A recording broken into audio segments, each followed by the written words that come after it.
ஆதாம தண்டிக்கல. அப்ப தண்டனை எதன் மூலமா வந்தது? அவனுடைய விளைவின் மூலமா வந்தது. அதே மாதிரி தான் அப்படியே வரும்போது கூட ஆபிரகாம், ஈசாக்கு, யாக்கோபு எல்லாம் பார்க்கும்போது அவர்கள் செய்த காரியங்கள் எல்லாம் அவர்கள் செய்த அந்த காரியத்தின் மூலமாக விளைவு வருது. நோவாக்கு முன்னாடி பார்க்கும்போது ஜலப்பிரளயத்தில் அழிஞ்சு போறாங்க ஜனங்கள் இல்லையா? அக்கிரமம் நிறைய. யாருடைய செய்கைகள் அது? அவங்களோட செய்கைகள் இல்லையா? அவங்க அதாவது மனுபுத்திரர் என்ன பண்ணாங்க? கேடானதெல்லாம் செய்யும் போது தேவ தூதர்லாம் வந்து என்ன பண்றாங்க? மனுஷனை கட்டிக்கிறாங்க. அப்படிலாம் இருக்கும்போது என்ன ஆயிடுச்சு? புதிய ஒரு வாரிசு உருவாகுது, ராட்சதர்கள் பிறகுறாங்க.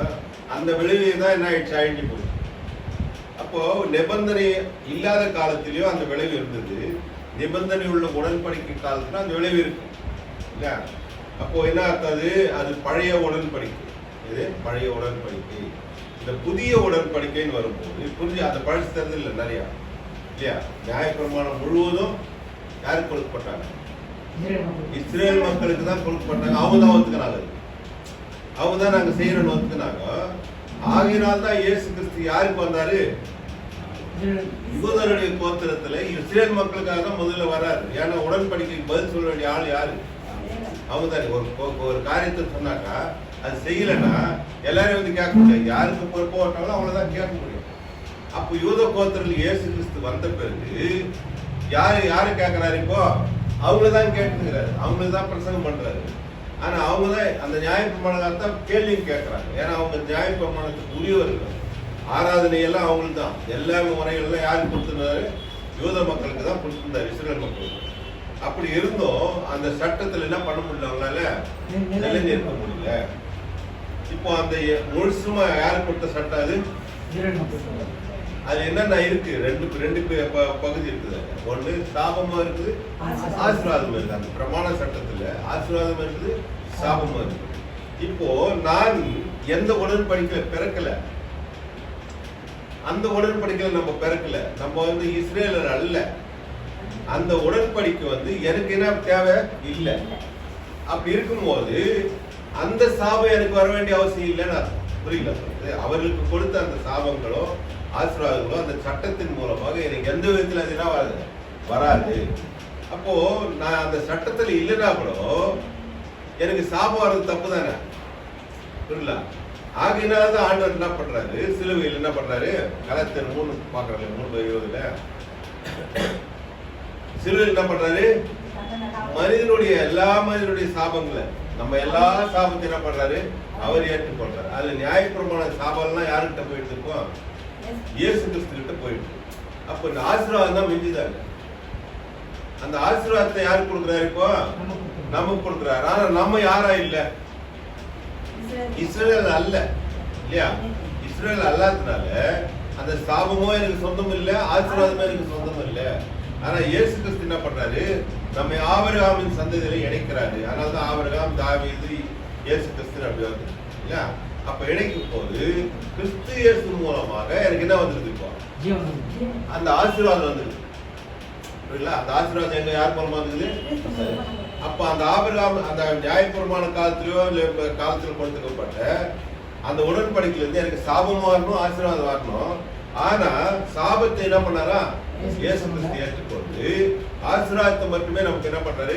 எல்லா மக்களுக்கும் கொடுத்து சித்தமானா இல்லையா? அப்படி இருந்தோம் என்ன இருக்குது இப்போ இல்லையா? இப்ப புதிய உடன்படிக்கைன்னு சொல்றோம். அது வந்து நிபந்தனை உள்ள உடன்படிக்கை இல்லையா?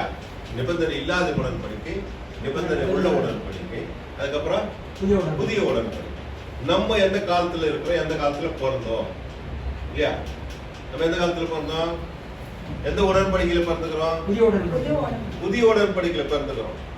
இப்போ அந்த நியாயப்பிரமாண கால உடன்படிக்கை யாரோட முடிஞ்சு போச்சு? அது உடன்படிக்கை முடிஞ்சோன்னா அவங்களோட முடிஞ்சு போச்சு. அந்த நிபந்தனை இல்லாத காலம் யாரோட முடிஞ்சு போச்சு?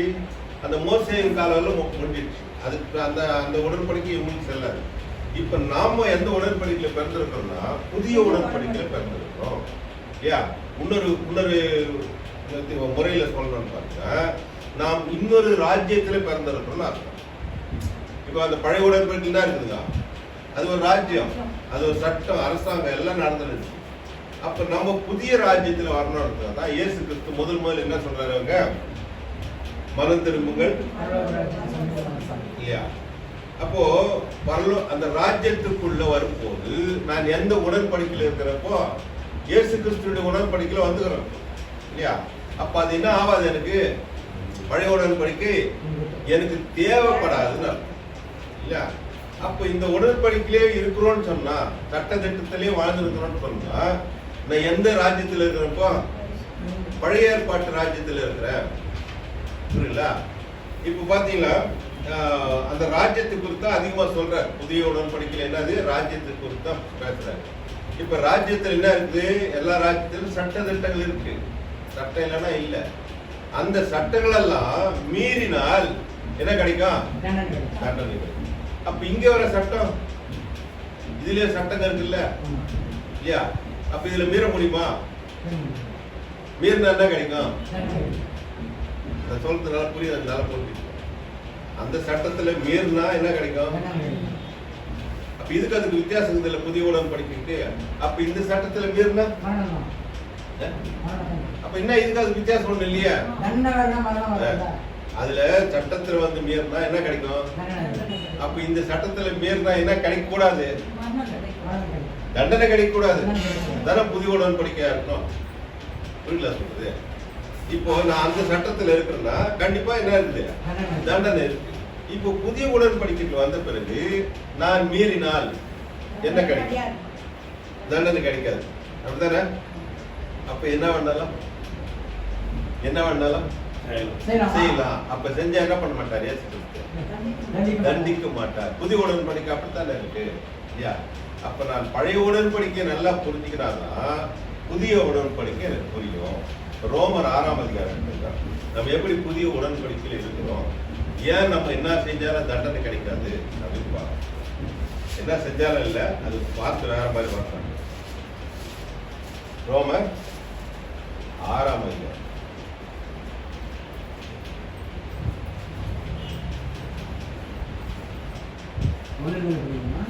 ஆமா, அதான் முக்கியம். ஆகையால் என்ன சொல்லுவோம்? கிருபை பெருகும் படிக்கும் பாவத்திலே நிலைநிற்கலாம் என்று சொல்லுவோமா கூடாது என்ற. அப்போ ஆகையால் என்ன அர்த்தம் இங்க புரியுது உங்களுக்கு? ஒரு பைபிள் நல்லா புரிஞ்சுக்கணும். இந்த பைபிள் அதிகாரமா புரிச்சிருக்காரு, வசனமா எழுதிட்டாரு, அதிகாரங்களை பிரிச்சிருக்கிறாங்க. ஆனா எழுதுனவங்க எது பிரிக்கல, அதிகாரமா பிரிக்கல. அவங்க தொடர்ந்து எழுதினாங்க, நமக்கு வாசிக்க. இப்ப நான் இந்த வசனத்தை படிக்கும் போது மேலகத்தோடு சம்பந்தப்பட்டதுன்னு அர்த்தம். அதான் ஆகையால்னா இதுக்கு முன்னாடி சொன்னது அப்படின்னு அர்த்தம். ஆகையால் என்ன சொல்வோம், ஏன் அதுக்கு முன்னாடி என்ன சொல்றாருன்னா பாருங்க, இது அதுக்கு முன்னாடி வசனத்துல 19ஆம் வசனம் படிக்கிறேன். அன்றியும் ஒரே மனுஷனுடைய கீழ்ப்படியாமையினாலே அநேக பாவிகள் ஆக்கப்பட்டது போல ஒவ்வொருவருடைய கீழ்ப்படிதனாலே அநேக நீதிமான்களாக்கப்படுகிறார்கள். மேலும் மீறுதல் பெருகும் படிக்கு நியாயப்பிரமாணம் வந்தது. அப்படி இருந்தும் பாவம் பெருகின இடத்தில் கிருபை அதிகமாக பெருகிறது. ஆதலால் பாவம் மரணம் ஏதுவாக ஆடுபடுவது போல கிருபையானது நம்முடைய கர்த்தராகிய இயேசு கிறிஸ்து மூலமாய் நீதியினாலே நித்திய ஜீவனுக்கு ஏதுவாக ஆண்டு கொண்டது.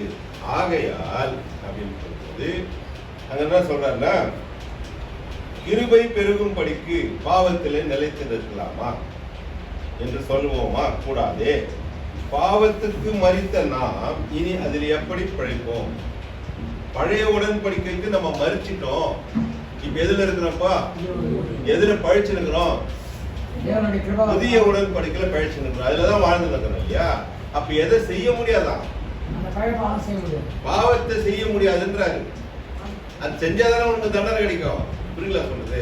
அது செய்ய முடியாது, செய்யறதுக்கு வாய்ப்பு இல்லை. பாருங்க, கிறிஸ்து இயேசுக்குள்ளாக ஞானஸ்நானம் பெற்ற நாம் அனைவரும் அவருடைய மரணத்துக்குள்ளாக ஞானஸ்நானம் பெற்றதை அறியாமல் இருக்கிறீர்களா? மேலும் பிதாவின் மகிமையினாலே கிறிஸ்து மரித்து வந்து எழுப்பப்பட்டது போல நாமும் புதிதான ஜீவனுள்ளவர்களாய் நடந்து கொள்ளும்படிக்கு அவருடைய மரணத்துக்குள்ளாக்கும் ஞானஸ்நானத்தினாலே கிறிஸ்துவனு கூட நாம் என்ன பண்ண மாட்டோமா, அடக்கம் பண்ணப்பட்டோம். புரியல? அந்த பழைய சுவாபங்கள் எல்லாம் என்ன ஆயிடுச்சு? கலாத்தியர் எத்தனை வசனது? 5ஆம் அதிகாரத்துல பெரிய